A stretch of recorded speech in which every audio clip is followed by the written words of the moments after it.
Y esa es la noticia más importante en el mundo en ese momento. Menos de 24 horas después de negar los reportes de un despliegue militar inmediato, Francia anunció hoy que enviará su buque insignia, el portaaviones nuclear Charles de Gaulle, al mar Mediterráneo, según Francia, para monitorear y proteger intereses en medio de la guerra en el Medio Oriente. Este movimiento responde a la escalada regional causada por la ofensiva conjunta de Estados Unidos e Israel contra el régimen iraní, el cierre parcial del estrecho de Hormuz, por donde pasa el 20% del petróleo mundial, las amenazas al Canal de Suez y al Mar Rojo y ataques recíprocos que han afectado rutas comerciales y bases aliadas, incluyendo ataques iraníes con drones en Chipre. Ante la gravedad del ataque con drones iraníes a la base de la Real Fuerza Aérea Británica en Chipre, el presidente Macron tomó la determinación de ordenarle a la Marina francesa el despliegue de su portaaviones. El navío protegería a Chipre, al Canal de Suez y a la base británica en Akrotiri. Ante esta situación inestable y la incertidumbre de los próximos días, he ordenado que el portaaviones Charles de Gaulle, sus recursos aéreos y su fragata de escolta pongan rumbo al Mediterráneo. No es poca cosa el despliegue del que es el único portaaviones de propulsión nuclear en el mundo por fuera de la flota de Estados Unidos. Con un desplazamiento de 42.000 toneladas, una eslora de 261 metros y 2.900 uniformados a bordo entre marinos, técnicos y aviadores, el buque insignia de Francia es una fortaleza flotante desde el 2001. Esta instrucción de movilizar este portaaviones al escenario de los acontecimientos es un espaldarazo muy fuerte de Francia a la misión de Estados Unidos a Israel, porque básicamente tiene 40 aeronaves disponibles aproximadamente. Digamos que su flota de aviones de combate está centrada en aviones Rafale, en la versión marítima del Rafale.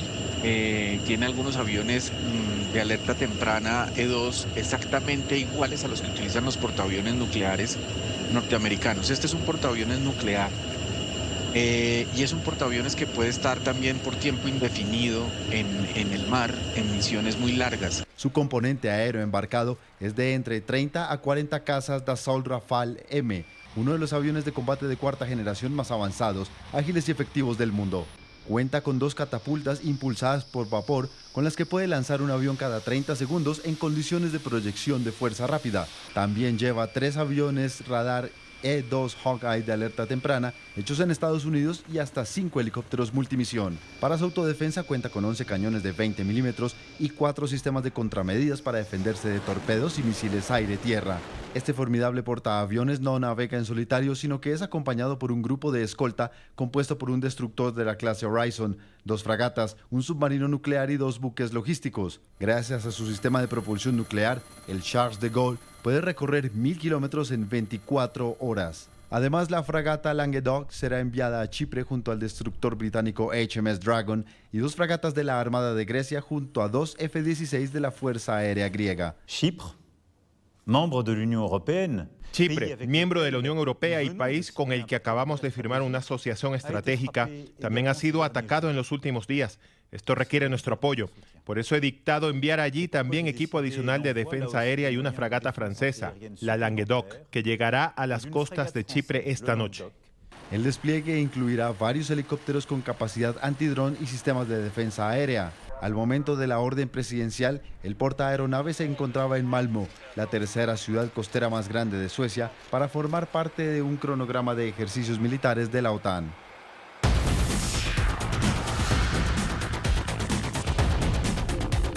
Y vamos de manera inmediata con el análisis de esta noticia con Carlos Alberto Patiño Villa, reconocido analista político, autor de interesantes publicaciones, de interesantes libros, todos relacionados con el orden geopolítico a nivel mundial. Profesor Carlos Patiño, bienvenido al informativo de NTN 24 y quiero plantear este análisis desde la siguiente perspectiva. ¿Qué mensaje está enviando Francia al enviar o al mandar al portaaviones más fuerte, más poderoso de Europa al Mediterráneo Oriental? ¿Cuál es el mensaje al mundo árabe? ¿Cuál es el mensaje a Irán? ¿Y cuál es el mensaje a Estados Unidos, a Israel?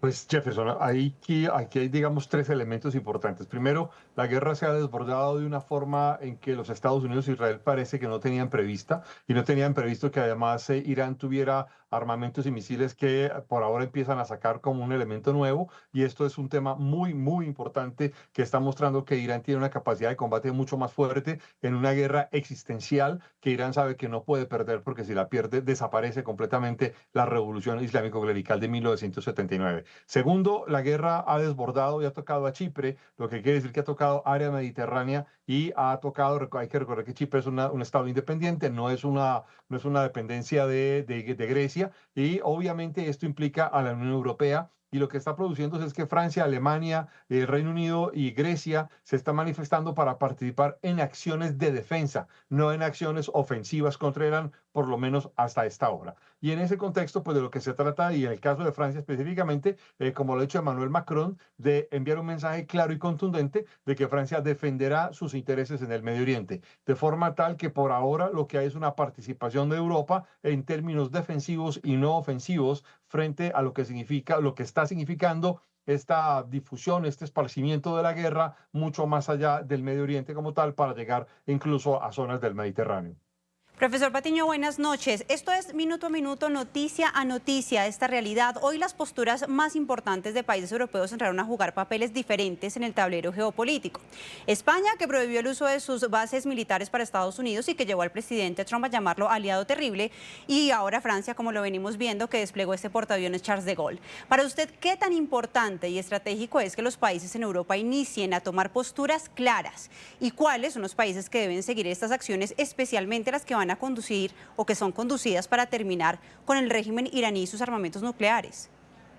Pues es que aquí hay un problema muy serio para la Unión Europea, es que la Unión Europea debería tener una posición mucho más unificada y más clara, pero no la tiene, y de hecho esta divergencia entre España, Francia, Alemania, el Reino Unido, pero también Italia y otros países que se han pronunciado, digamos, en voz baja, demuestra que hay una diversidad de posiciones realmente muy amplia, muy grande, y adicionalmente, entre otras, lo que Europa está intentando hacer, por lo menos las grandes potencias, es tratando de ratificarle a Estados Unidos que son sus aliados, incluso en acciones de guerra, pero que debe recordar que hay una guerra en Europa, que es la guerra en Ucrania, que sigue estando abierta y sigue estando vigente. Porque algo que quiero subrayar es que la guerra en Irán no es una guerra regional, es una guerra de alcance global que no solo toca a Irán, toca a Rusia, toca a China, toca a Corea del Norte, y además tiene un efecto, entre otros, por ejemplo, en el suministro de petróleo frente a China, pero también frente a un reacomodo regional de las fuerzas, digamos, geopolíticas que se mueven en este ámbito. Eso hace que para Europa lo que pase allí y lo que pasa con Ucrania tiene un papel muy importante, sin dejar de lado las conexiones con la guerra entre Pakistán y Afganistán, que comenzó el viernes de la semana pasada, un día antes del ataque a Irán. Profesor Patiño, para finalizar, vamos a los antecedentes. Emmanuel Macron, el presidente de Francia, cuestionó esta acción de Estados Unidos e Israel contra Irán. Aseguró que estas operaciones militares fueron ejecutadas por fuera del marco del derecho internacional. No obstante, también cuestionó ese programa nuclear iraní y específicamente responsabilizó a Irán de lo que está pasando. En ese contexto, ¿usted cree que ese movimiento militar marca algún tipo de distancia con Washington y Tel Aviv? No, yo creo que muestra un respaldo y una firmeza de los europeos, y específicamente en el caso de Francia, demostrar que Francia está de acuerdo a moverse frente a los requerimientos militares y de defensa de un aliado, y sobre todo del aliado principal de la OTAN. Sin embargo, y aquí hay que decir algo que es muy importante, es que lo que hemos visto desde el sábado hasta hoy en la tarde ha sido la cambiante presencia de las versiones de por qué fueron a la guerra. Y Donald Trump empezó diciendo que iban a la guerra para cambiar el régimen, y él solo decía el sábado en la mañana, y hoy en la tarde ya decía que estaban yendo a la guerra fundamentalmente para destruir todos los arsenales iraníes y para evitar que Irán atacara primero a los Estados Unidos y a Israel. Esto trae una crisis realmente muy seria de justificación y legitimidad frente a la guerra, e incluso de lo que se denomina la guerra preventiva o paralelo a esta condición, una especie de ataque defensivo.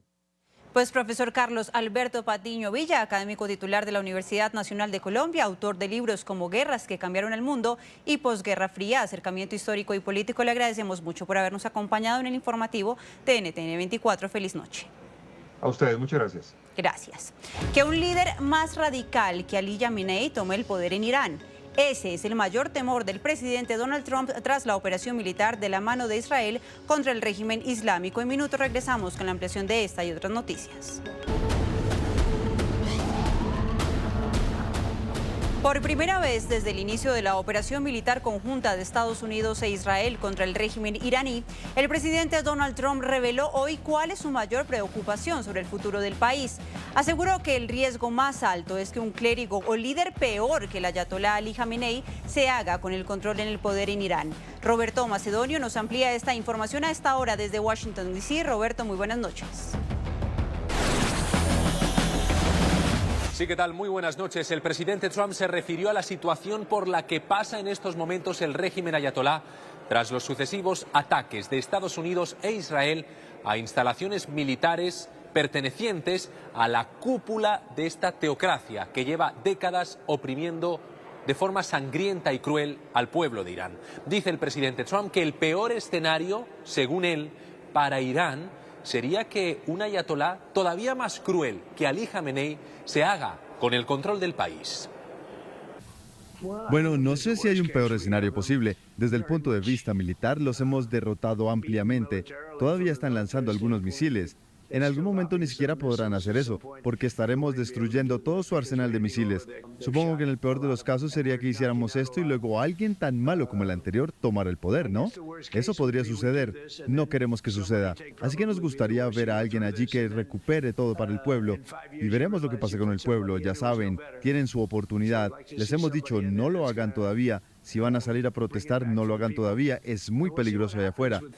Estas declaraciones del presidente Trump demuestran que él es consciente de que la eliminación de Ali Khamenei no necesariamente implica de forma directa la caída total del régimen ayatolá. Si bien es cierto que en Washington quisieran que eso ocurriera, dependerá de los próximos pasos y acciones militares en contra de este brutal régimen represor y asesino. Donald Trump, antes de mantener hoy un encuentro en la Casa Blanca con el canciller alemán Friedrich Merz, dijo también que han eliminado a toda la cúpula ayatolá, anulando así una posible sucesión de Ali Khamenei, porque la mayor parte de clérigos de alto rango que podrían sucederle en ese cargo habrían sido eliminados por Estados Unidos. Muchas de las personas que teníamos en mente están muertas. Teníamos gente en mente de ese grupo que está muerta. Y ahora tenemos otro grupo que puede que estén muertos también, basado en ciertos reportes, así que tendríamos una tercera ola y pronto no conoceremos a nadie. Pero, es decir, Venezuela fue tan increíble porque hicimos el ataque y mantuvimos el gobierno totalmente intacto. Y tenemos a Delcy, la cual ha sido muy buena, tenemos a toda la cadena de mando y la relación ha sido buena. Eso en la Casa Blanca, pero aquí en el Capitolio de Estados Unidos compareció esta tarde el secretario de Estado Marco Rubio, quien junto a Pete Hegseth, el de guerra, mantuvo un encuentro privado con congresistas y senadores de ambos partidos políticos. Pues bien, Marco Rubio advirtió de que Estados Unidos intensificará sus ataques. Lo que están a punto de ver, vamos a desatar muchas cosas sobre esta gente en estos días y van a ver un cambio en el enfoque y en la intensidad de estos ataques, como francamente las dos fuerzas aéreas más poderosas del mundo que van a destruir este régimen que ha amenazado a sus vecinos y que ha buscado tener una zona de inmunidad para poder perseguir sus ambiciones nucleares. El secretario de Estado también defendió las maniobras militares y las acciones llevadas a cabo por el Pentágono, asegurando que tenía que pasar y que debían producirse estos ataques ante la amenaza inminente de Irán a Occidente. Esto tenía que pasar de cualquier forma. El presidente tomó una decisión y la decisión que tomó es que Irán no se le iba a permitir esconderse detrás de su programa de misiles balísticos, que no se le iba a permitir esconderse de su capacidad de conducir esos ataques. La decisión se tomó y el presidente tomó una decisión sistemática para destruir esta capacidad de este régimen terrorista y nosotros lo llevamos a cabo. Irán se esconde detrás de su programa de misiles balísticos. Es lo que también explicó el secretario de Estado Marco Rubio en declaraciones a la prensa hoy aquí en el Capitolio, en referencia a los ataques que lleva a cabo el régimen desde que Estados Unidos acabó con Ali Khamenei. Irán se está escondiendo detrás de sus misiles y sus drones. Querían llegar en un punto donde no se les podía tocar y podían hacer todo lo que quisieran con su programa nuclear. Y no hay manera en el mundo en el que este régimen terrorista fuese a obtener armas nucleares, no bajo la vigilancia de Donald Trump. El presidente los mencionó ayer, Irán nunca puede tener un arma nuclear, no puede tener nada de lo que se pueda esconder detrás.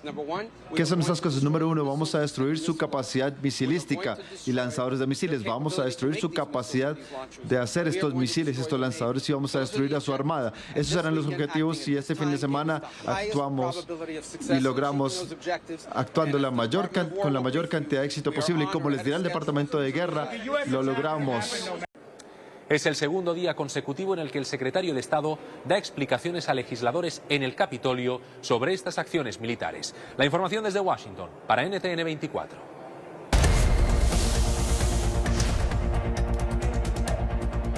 Y vamos ahora a España. Mientras Francia, Alemania y el Reino Unido han mostrado una posición más alineada con Estados Unidos e Israel en las operaciones militares contra el régimen de Irán, el gobierno español marcó un punto de quiebre que va más allá del discurso sobre el respeto al derecho internacional. No permitió el uso de bases aéreas en Zaragoza y en Cádiz para apoyar la operación Furia Épica. Que se puede estar contra un régimen odioso, como está el conjunto de la sociedad española, como es el régimen iraní, y estar a la vez en contra de una intervención militar injustificada, peligrosa y fuera de la legalidad internacional. Que se debe estar contra una guerra iniciada sin autorización del Congreso de Estados Unidos, del Consejo de Seguridad de Naciones Unidas, y, como he dicho antes, que vulnera el derecho internacional. Y que siempre hay espacio para una solución negociada, en lugar de dejarse arrastrar por la devastación de las armas como única salida posible. Pues esta posición del presidente del gobierno español, Pedro Sánchez, generó una dura reacción del mandatario de Estados Unidos. Donald Trump ordenó al secretario del Tesoro, Scott Bessent, cortar todos los tratos comerciales e imponer un embargo comercial a la nación ibérica. Y me sorprende, Alemania ha sido maravillosa. Ha sido increíble. Otros han sido muy buenos. Creo que el jefe de la OTAN, Mark, es fantástico. Mark Rutte, creo que es fantástico. Pero algunos de los europeos, como España, ha sido terrible. De hecho, le dije a Scott que cortara todas las relaciones comerciales con España. Empezó cuando todas las naciones europeas, a mi petición, debían pagar 5% a la OTAN. España no lo hizo, y ahora España, de hecho, dijo que no podemos usar sus bases, y está bien, no las necesitamos. Podemos usar cualquier otra. Nadie nos va a decir que no las usemos, pero no tenemos que hacerlo. Pero fueron poco amigables, así que les dije, España no tiene nada que necesitemos aparte de personas grandiosas, pero no tienen un gran liderazgo, y como saben, fue el único país en la OTAN que no quiso aumentar el gasto al 5%. No creo que hayan acordado nada, quieren mantenerlo en 2% y no pagaban el 2%. Así que vamos a cortar todo comercio con España, no vamos a comerciar más con España. Cortar el comercio con España, lo ha dicho el presidente Donald Trump. Pues vamos a analizar esta noticia en el contexto de las cifras, viendo cómo está el balance comercial en este momento entre España y los Estados Unidos, según el Ministerio de Economía de esta nación europea. Veamos, con corte a octubre del año 2025, las exportaciones de España a la Unión Americana alcanzaban 16.716 millones de euros. Las importaciones hacia España alcanzaron 30.175 millones de euros. El saldo comercial hasta esta fecha entre ambos países era menos de 13.458 millones de euros, representando un déficit para España y un superávit para los Estados Unidos. Pues hay reacciones desde España. La presidenta de la Comunidad de Madrid, Isabel Díaz Ayuso, arremetió este martes contra lo que calificó como peinetas del presidente del gobierno, Pedro Sánchez, hacia Estados Unidos, y le acusó de estar dejando a España muy mal en el escenario internacional. Andrés Gil, periodista de NTN 24 en Madrid, con toda la información. Andrés, adelante. Hola, muy buenas noches. El presidente del gobierno de España, Pedro Sánchez, responderá al anuncio del presidente Donald Trump mediante una declaración institucional que emitirá mañana a primera hora desde el Palacio de la Moncloa a través de los medios de comunicación. Eso sí, el gobierno de España ha anticipado que si Estados Unidos quiere modificar la relación comercial con España, tendrá que, según el gobierno de España, primero respetar el derecho internacional y además deberá negociarlo, dice el gobierno de España, con la Unión Europea, que es el paraguas comercial de todos los países integrantes del bloque. Desde la oposición política, duras críticas al gobierno de Pedro Sánchez por su negativa a cooperar en materia de seguridad en la lucha de Estados Unidos contra el régimen iraní. Desde la oposición señalan a Pedro Sánchez de estar llevando a España al aislamiento internacional. Alberto Núñez Feijóo, presidente del Partido Popular, principal líder de la oposición política en España, dirigiéndose a Pedro Sánchez, escribió esta tarde que si Irán lo felicita y si Estados Unidos lo considera un aliado terrible,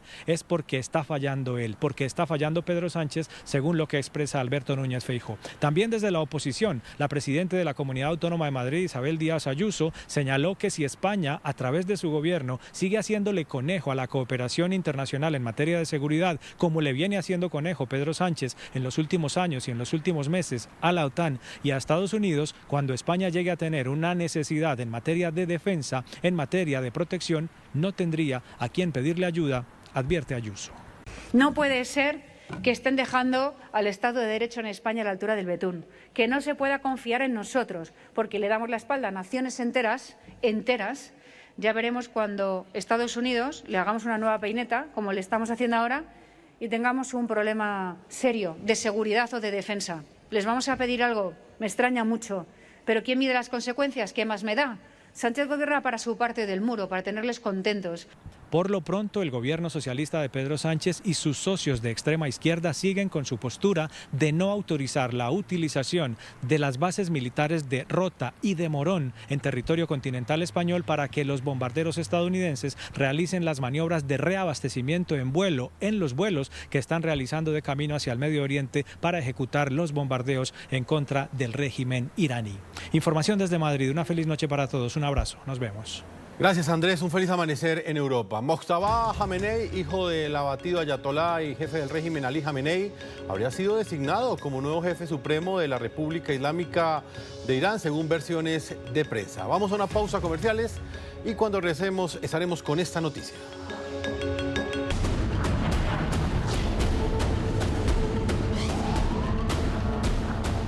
Y mucha atención porque el hijo del abatido ayatolá Ali Khamenei surge como principal opción para reemplazarlo en el poder. Si Mojtaba Khamenei es elegido por los clérigos de mayor rango de Irán, podría señalar una victoria para los sectores más duros, más recalcitrantes de la dictadura iraní. Este hombre con gafas que ustedes ven en pantalla, con barba y turbante negro, es el hijo del fallecido exdictador, quien ha surgido como el claro favorito para relevarlo. Los clérigos de alto rango responsables de seleccionar al próximo jefe supremo de Irán se reunieron el martes para deliberar y están considerando anunciar tan pronto como sea posible que el hijo, Mojtaba Khamenei, sea el sucesor de su padre. Sin embargo, algunos sectores han expresado reservas, temiendo que esto pudiera convertirse en un objetivo para Estados Unidos e Israel. Los clérigos, conocidos como la Asamblea de Expertos, habrían celebrado este martes 2 reuniones virtuales, una por la mañana y otra en horas de la noche. Imágenes grabadas por testigos presenciales muestran una gran columna de humo elevándose sobre el consulado de Estados Unidos en Dubái. El secretario de Estado, Marco Rubio, informó a la prensa que un estacionamiento fue alcanzado por un dron iraní. Las autoridades dijeron que habían sofocado un incendio limitado en las cercanías del consulado debido a un ataque con drones y que no fueron reportados heridos.